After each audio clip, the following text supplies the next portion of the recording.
महाश्वेता देवी, जिन्होंने आदिवासियों के क्रांतिकारी संघर्षों, नायकों, नक्सल आंदोलन के शहीदों को अपने उपन्यासों में जिंदा कर दिया। आज उनका 100वां जन्मदिन है। उनको सादर नमन। काश हिंदी में ऐसे लेखक उपन्यासकार पैदा हुए होते जिन्होंने महाश्वेता देवी की तरह भारत के संघर्षों को अपने उपन्यासों का विषय बनाया होता। महाश्वेता देवी मूल रूप से क्रांतिकारी संघर्षों, क्रांतिकारी नायकों और शहीदों को केंद्र में रखने वाली साहित्यकार रहीं। अंग्रेजों और देशी शोषकों के खिलाफ आदिवासियों के संघर्षों और उन संघर्षों को नायकों को यदि किसी ने अपने उपन्यासों का मुख्य विषय बनाया तो वह महाश्वेता देवी। बिरसा मुंडा और उनके संघर्षों पर केंद्रित उनका उपन्यास जंगल के दावेदार इसका सबसे जीता जागता सबूत है।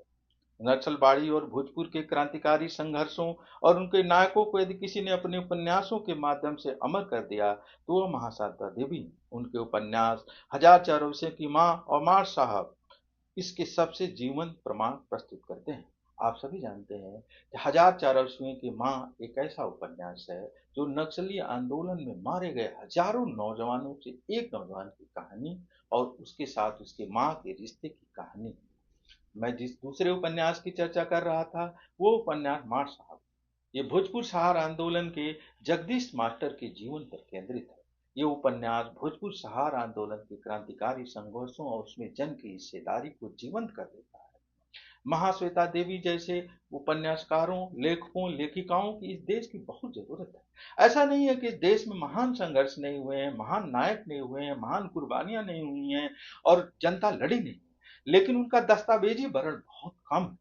और महाश्वेता देवी उन उपन्यासकारों में रही हैं, उन लेखिकाओं में रही हैं जिन्होंने भारत की जनता के महान संघर्षों और उसके महान नायकों का दस्तावेजीकरण किया। हमें महाश्वेता देवी को उपन्यासों को, उनकी कहानियों को, उनके लेखों को, उनकी रचनाओं को आत्मसात करना चाहिए। उसको आत्मसात करने का मतलब है इस देश की क्रांतिकारी विरासत को आत्मसात करना। ऐसी महान लेखिका को उनके जन्मदिन पर मैं क्रांतिकारी सलाम करता हूँ। आभार।